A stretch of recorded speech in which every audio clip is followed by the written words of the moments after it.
Hi guys, my name is Sean. I'm a houseplant enthusiast from Jakarta, Indonesia. I'm at Ragunan and there's a lot of nursery slash plant shops around here, and I actually started my plant journey coming to this place a lot to look at some of the more common plants, and there are a few nurseries here with some of the rarer stuff.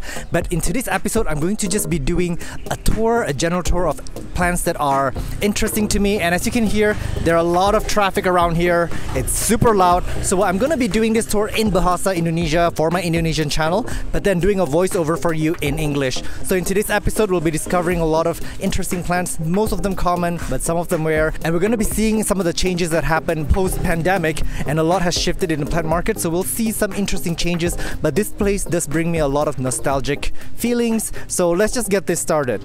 Alright guys, welcome to this episode. It's going to be a fantastic, very casual tour of these nurseries. I'm also in the market to look for some plants, so we'll be doing some shopping later. And the plants that I'm looking for today will be full sun or direct sunlight living plants for my front yard, although I do get distracted and I ended up getting some plants that are for indoor purposes. Now this area here has about 30 nurseries, and this is actually only one of them.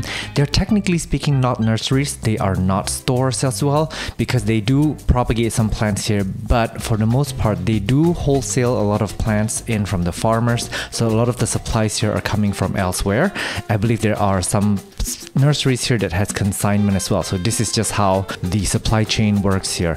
I'm greeted by a lot of beautiful bromeliads here. Some of them are in bloom. Bromeliads are very underrated, and we're gonna be seeing a lot of these in today's tour. And by the way guys, I'm actually trying to slow down because I did realize that in my previous few voiceovers I was a little bit rushing it, maybe because I don't know, I've been stressed out for the past few months. So I watched my old videos again and I realized that I was actually a lot slower, a lot more calming back then, and I'm trying to get that groove back. Here's a Dark Lord that is actually very easy to grow and very inexpensive.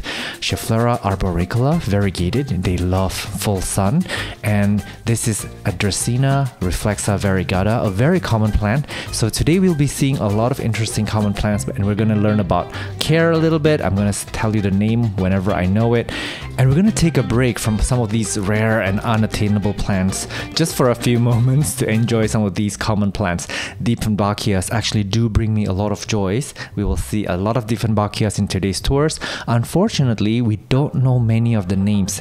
I don't know if there's a guidebook for Dieffenbachias. If there is, please someone do shout that out, because I want to know a lot of their names and name them properly in my videos. But after doing a lot of plant tours, I did notice that Dieffenbachias tend to call out to me.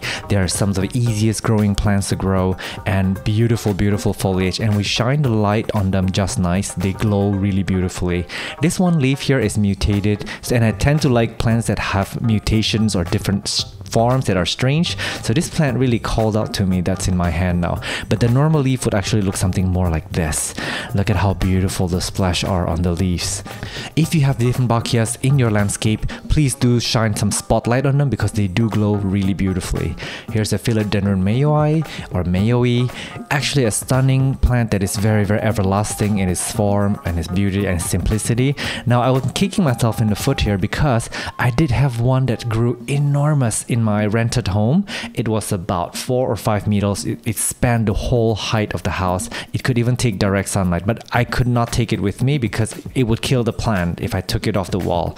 Here's some common Phytonias. This is the pink variety and it's in bloom. Now I don't know what conditions it takes for Phytonias to bloom. Maybe they need to reach a mature size, but I did go up to one of the mountains when I did a tour when they were blooming really profusely. So they may actually like cool air, good humidity, and maybe good nutrients, and of course good care. This basket of Phytonia is around $3.25 US dollars. Let me know in the comment down below if this is actually a good price or if you think this is a little bit too cheap or too expensive, depending on where you live.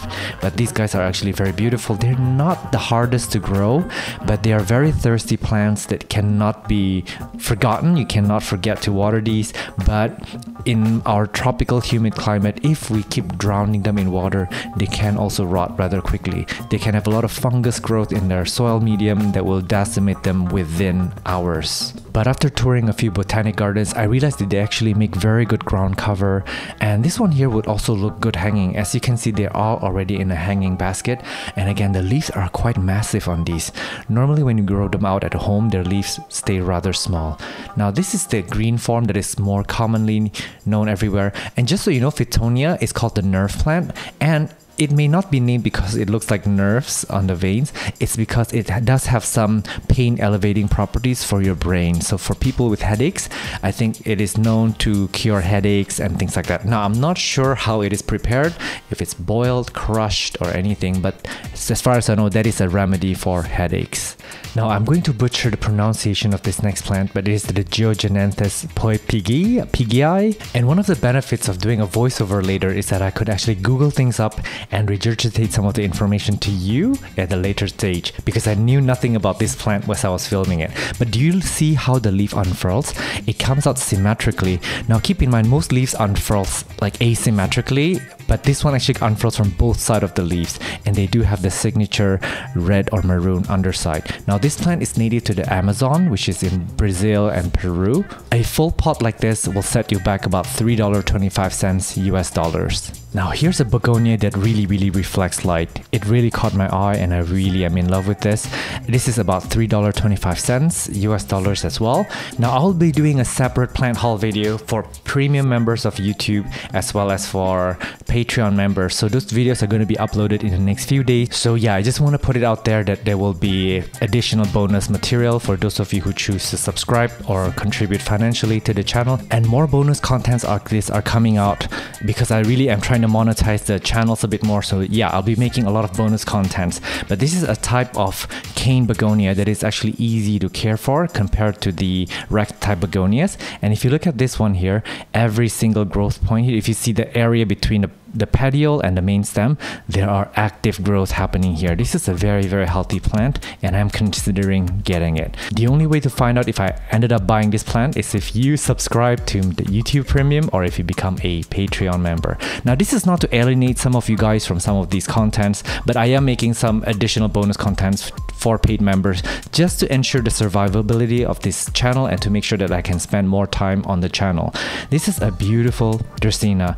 I've always wanted it and I've seen these in landscaping all the time, and they actually provide a nice pop of color in the foliage, and if you shine some light on it at night, they do light up really beautifully. And I will be playing with some light when I actually style up my front yard at some point, but for now I'm just collecting these plants. This is actually inexpensive. On the roadside they would be around $1 US dollars, but here they're selling it at around $3.25 US dollars. Believe it or not, these Dracaenas have been on my wish list despite it being a common plant. Now if you know me, I don't always go for rare plants. Common plants actually bring me a lot of joy and peace.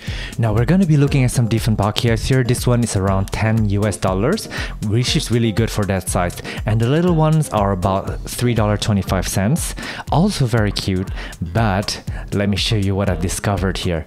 This is a Dieffenbachia that I cannot resist. This is around $10 for a plant this size, but will you look at this variegation. Now I did post this plant on my Instagram right after I bought it, and my Instagram exploded. Nobody could tell me the name of the species, but everybody wanted it. So if you're watching this and you know this variant name, please do comment down below so we know what it's called. Now this plant here is actually a little bit too large for my liking, because I do like to have a lot of plants in my home and I do live in a tiny home. So I may actually end up propagating this at some point to induce a smaller size plant, or I do need to make room for this to grow, because this Dieffenbachia can actually get really big. So yeah, spoiler for you, this is one of the plants I ended up buying from this trip. This Dieffenbachia is probably one of my favorite plants right now. And there's a bromeliad right here in the full sun, which is exactly what I needed. Now I don't know the name of this plant. Feel free to also comment down below if you know what it is. It is around $4.50 US dollars, and as you can see here, it's living in full sun with gorgeous foliage here. This is definitely one that I'm bringing home. I've hinted multiple times in this channel that I wanted to get into bromeliad, so I guess this bromeliad journey starts now. Now here's a dilemma dilemma. I'm about to choose which one I want to get. This one here actually has a little baby offshoot, so it is already quite full in the pot, which is beautiful, and they're the same price with the one on the left side. Now this one is actually larger and it's got wonderful coloration on the leaves. Now I had to choose between the left and the right, so let me know down below which one you would have gotten. Now of course most people would guess that I would get the one on the right because I like to get more plants rather than getting like a large plant, but this one does have a little bit of a defect or a wrinkle down the leaf, and this one looks quite perfect, so I ended up bringing the one on the left home. This is a Medinilla. Surprised that it's living in full sun, but it's beautiful, it's flowering very profusely. Now Medinillas are going to be the next trending houseplants. There's many species and hybrids of them. I'm actually pleasantly surprised to know that they can take full sun, although a lot of them has to be in bright shade. And this is a Philodendron splendid, which is a hybrid between a Verrucosum and a Melanochrysum. Now I filmed this because I like how the light is hitting it just nice. Look at that.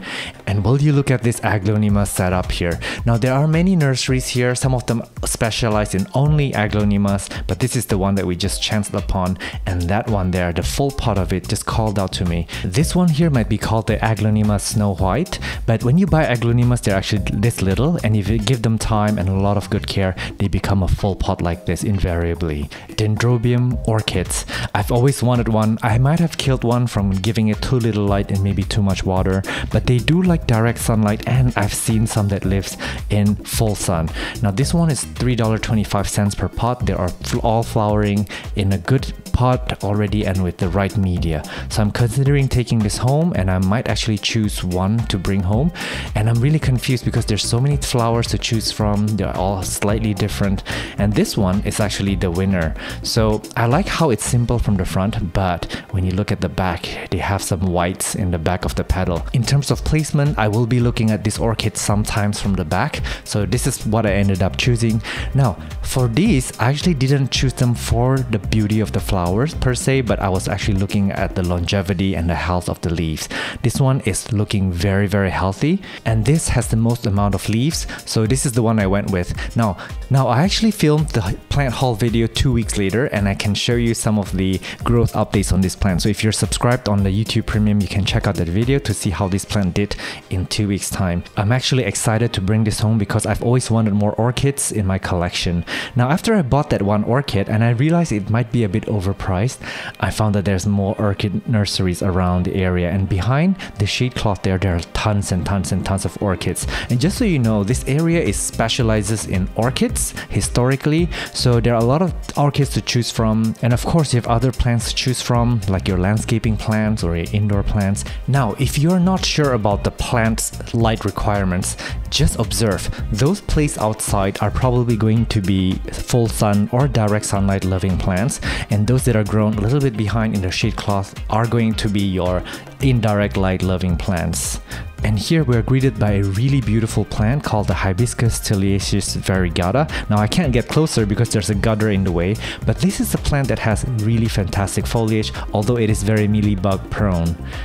Next we have this bed of full sun bromeliads. Look how beautiful they look, color upon color of rosette forms. And I actually am in the market for some of these, but they can be a bit expensive sometimes, especially when they are already this size. But I'm going to take my time to collect my bromeliads. Now this store belongs to Broplant, a friend of mine, so we'll see the owners soon, but they specialize in bromeliads and also some tillandsias. Now we did film quite a few episodes here before, and this is a Cryptanthus, also in the Bromeliaceae family. Beautiful, very inexpensive, great for beginners, easy to care for, and they're so good indoors. You want to give them bright indirect light to promote their bright foliage. They do send out pups from underneath the pot, so they will turn into a clump over time, and you can actually just pluck them off, propagate it, and give it to your friends, or just grow them in a clump. Cryptanthus are really underrated, and the fact that they are cheap means that they're actually fast growing and easy to grow. This is a cute Dischidia jerry in a nice trellis. Dischidias are one of my favorite genus. Now here, this is a Philodendron squamiferum. Could you have guessed that? Because this is like a really tiny dwarf form. Now, I'm guessing that it's tiny because it's been propagated many times, so you can see that there's multiple vines living in here. And if you move one in a larger pot, they can probably mature up and get to a normal size. But I really like how small they stayed in this one setup here. Beautiful bromeliad, and as you can see, this one is very bright. Now usually for brighter bromeliads, they may need a little bit more light, and if you put them in low light, they may lose the color over time. Now I used to think that this is a variegated papaya, but I was wrong. This is probably more related to the spinach, if I'm not wrong. Now will you look at this spathiphyllum? I'm guessing this is the Mauna Loa that's variegated. It can actually get really massive, so you could say that this is still a pretty juvenile plant. Absolutely beautiful variegation, and the flower would be variegated as well. Stunning. And here we have the Calathea mecayana, a plant that I always struggle with. Now if you underwater these, they will become crispy. If you overwater them, they will also become crispy. They love low light. Look at how beautiful their underside is, and they look really nice if you shine light on them at night, like a cool little spotlight. They love humidity, cooler air. I would say they may not respond well to a chemical fertilizer, so you want to give them something more organic because they can get burnt rather easily. These guys hate to be moved. This is why they don't do so well indoors, because we tend to move our plants a lot when we are indoors. But if you leave them out in landscaped areas under shade and good airflow and a really good watering schedule, they will actually do quite well. These guys are spider mite magnet once your humidity drops, so just be on top of it if you have them indoors, especially during winter time. Now you can group them for humidity if you want to reduce incidence of spider mites.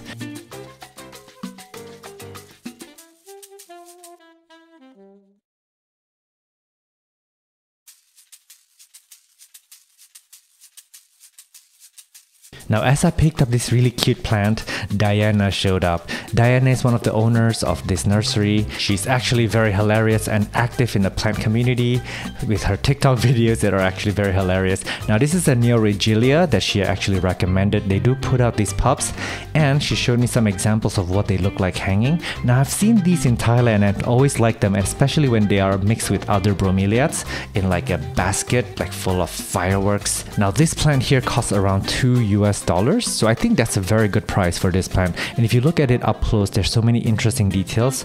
And here, this is actually a rare bromelia that they told me about. They brought it back from Europe on a trip.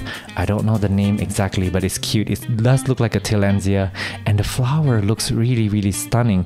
Actually, if you ask me, the flower looks a bit more like a Dracaena or a Sansevieria flower. That, yeah, this is a really interesting plant and really wonderful flowering structure. Now this here is the Syngonium T25. Now originally I thought that this was the Syngonium 3 King. Oop! Look at these cuties. They're just stealing the show. Hello, little kitties. Now this looks a lot like the Syngonium 3 Kings, but it in fact has a slightly different form. They do grow rather fast, but it is so stunning, isn't it? Now this one here did caught my eye. I like how it's got this really dark, almost black base, but also at the tip of the leaves. It's such a nice contrast, and they told me that this will also send out pups to become clumps, so they look really good when they're hanging. And this is one that I'm considering getting as well. And yeah, I guess my bromeliad game is officially on. Now this next nursery doesn't have some of the coolest plants, but I actually had a really good time visually here. Look at that. It's very satisfying when plants are laid out so perfectly like this. I guess this will end up becoming our opening shot for this episode. Now, I did notice that this nursery is very good for, like, I don't know, landscaping for rentals. Like if you have offices or like lobbies or some restaurants, cafes, these plants are ready for display. As you can see here, they're quite healthy, they will grow quite big, and they're also low light tolerant. Now this Ficus elastica was cut right there and then it branched out. So when you want your ficus to branch out and be lush, you should probably prune and release it of its apical dominance. Now this is some Dracaena reflexa, also very common, inexpensive plant that can elevate a space. Imagine it next to like some furniture. So yeah, this is also blowing my mind because there's an Aglonema silver bay here, but it's already got a trunk. It's really rare to find the Aglonemas with a trunk actually. And if you pay attention to the screen, you'll find a Monstera here with an interesting form, and there's a lot of cool Dracaenas there. I really like the bare stem, and then they put out these like firework like leaves at the edge of the branches. They can become unruly, and I really like that look. sometimes we forget that these common plants can bring us so much peace and joy. This is another Aglaonema snow white. I guess they are quite in stock because we see them everywhere. A lot of Aglaonemas are grown in China and in Thailand in tissue culture, so their prices have fallen quite sharply on the more common varieties. Beautiful Calathea lancifolia. I do struggle with this. Also a spider mite magnet. They do love low light, cooler climate. They like probably nutrient-rich soil, but you don't want to use chemical nutrients and you want to stick with your organic, natural nutrients. They do need consistent watering. You cannot damage the root system or they will crisp up easily. And more Dieffenbachias here, look at that. This one has really nice white, almost like milky white top leaf, but the underside is quite stunning. I believe there's some chlorophyll on the underside of this Dieffenbachia. Now, we will be seeing and talking a lot about Dieffenbachias in this channel for the next few episodes, so please bear with me. But they are really calming. There's many varieties. They're beautiful, easy to care for, they're affordable, and most of all, they're very fun to propagate. I will link a video up above on how I propagated my large Dieffenbachia and ended up with a lot of babies, and that is a satisfying episode to watch actually. Now here are some rosemaries that is on my wish list. I wanted them because I do cook with rosemary and they're also very good at deterring mosquitoes, and they're also inexpensive. Now they hate water. These guys actually live by the cliff in the Mediterranean areas. They love cooler air, salty air, very easy to propagate, so you can cut the cutting off to take some lower leaf out and propagate in water, but you do need to give them very fast draining potting medium, and you'd really want to water them very frequently in this setup. Some coleus, also full sun loving plants. There's so many varieties, so many hybrids. They're really cheerful to look at, but there's one downside to this plant. They do grow too quickly. Now they're easy to propagate. You can take stem cuttings or whatnot, and so you can always like replant it when it becomes too unruly. And here's a rose. Look at that. I've been getting into roses lately. I actually got one that started blooming for me, and that's probably my first ever bloomed rose, and maybe many more to come as I start to grow my rose collection. Now here is a succulent store. I don't know much about succulents, but whenever I'm here I tend to stop by this store just because it provides a slightly different perspective, shows different kinds of plants. Back there we have some interesting Xerococcus dengue. They actually love full sun and they are very slow growing and they hate water, but you do not want to let them dry out for too long. Their leaves can become very shriveled and thin, so not easy. But yeah, this is a Sansevieria or Dracaena pinguicula. They put out these babies on the side, super cute. There's a Sansevieria episode coming next week, so we're going to be talking about Sansevieria care as well as some rare Sansevierias from Indonesia. This is a Gasteria, also in my wish list. There's many forms of these, but I tend to kill succulents, so I'm trying not to pick up any. I'm doing my best to stay away from them, but I do enjoy looking at them and window shopping basically. This one has an interesting main trunk or a caudex, and there's some cute Hoya carrii. Now I did notice that Hoya carrii tend to be sold with succulents and cacti, which is going to suggest that they really hate water. This is another Gasteria, I think, forming a clump. Really stunning form actually. This one here in the back, it looks like a piece of art. Look at that. The leaves and the trunk does not look like it belong to the same plant. But it does. So yeah, it looks like it's grafted onto each other unwillingly. And this here looks like some kind of euphorbia. It does have a main trunk, but then it exploded into growth somewhere up above. It looks like they're Trigona actually. Some Sansevierias back there and more Sansevierias here down below. And I really actually love watching this Xerococcus dengue. They're such slow growers that their new growth always brings me joy. This is a type of African violet. Now there's many hybrids, many types of African violets. They are easy to care for. You want to keep the media lightly moist but not sitting in water, and you don't want to let them dry out completely. But they are one of those plants that really can take medium light indoors and also bloom for you indoors. There's many flower colors to choose from, and the best part is you can propagate them with the leaf. So you just pluck off a leaf, stick it in soil, it will grow into this rosette plant. They can absolutely come out from a single leaf. How wonderful is that? Peperomia obtusifolia variegata, secretly one of my favorite plants. Now I say many plants are my favorites, but these guys, they are first of all, slow growing, which is why it's a challenge to grow them, and whenever they grow, they bring me joy. They are also spider mite magnets, unlike their green counterparts. They do like a bit of direct sunlight if you ask me, and they're also a good light meter because if you place them in a lower light situation, they will turn green. This is a Clusifolia variegata. Peperomias are underrated. Look at how beautiful this coloration is. I really hope that they make a comeback at some point. There's many species to collect and enjoy, and they are so much fun to propagate. You can actually chop, like if you look at this, you can cut them into many sections per node and stick it back into the soil. You'll end up with a full pot of this, or you can take half a leaf off, cut it off like this, and then stick the top portion into soil or in water, and it'll put out many babies from that half leaf. Wonderful, right? I do have some videos on the peperomia, so look them up on my channel. This is a Calathea zebrina.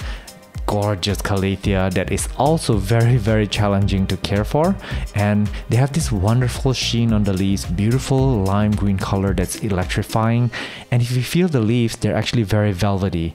And I guess because they're so cute to look at, spider mites do love them too. So if you have this plant, you need to treat it often. And here is an underrated common plant. We find them often on the roadside as like landscape type plants, but this is the Excacheria cochinensis. They have beautiful variegation on the leaves. They do flower, but the flowers are insignificant. But look at how stunning it actually, they can also look good in a pot. Now the underside is red. It's this beautiful crimson red color. So I do recommend this plant for beginners, or if you have landscape, or if you just want to put it in a pot next to a bright window, because these guys do need a bit of direct sunlight. So if you're living in a Western civilizations, you would want to put this on a southern window. Now here's an unexpected demonstration of the Platycerium, because this lady was just washing it and I decided to ask for some care tips. So she's told me that this came from a nursery, so it looked a little bit banged up. So it's basically some dish soap that she's using and a gentle sponge. Now keep in mind, you don't want to go too hard. You want to go softly on the fronds. These are the fertile fronds to take off the dust, but you want to be quite thorough. Now I'm not sure exactly if this will be detrimental to the plant, because they do have these silver hairs on the fronds, which might be sensitive. And this on her hand, this is actually pollen that's fallen onto her hands.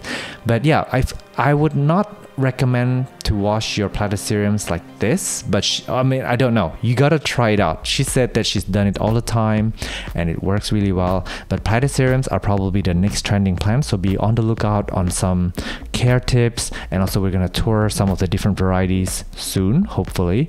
But yeah, their fronds do have this silver hair on it called trichomes, if I'm not wrong, similar to air plants, and they can be rather sensitive. So if I were you and I want to wash the fronds, be very gentle, and then you want to spray it down pretty thoroughly afterwards. Now with Platycerium, you do want to give them very good airflow, bright indirect light. You don't want to overwater them. They actually don't need a lot of water, as they extract humidity and nutrients from the air.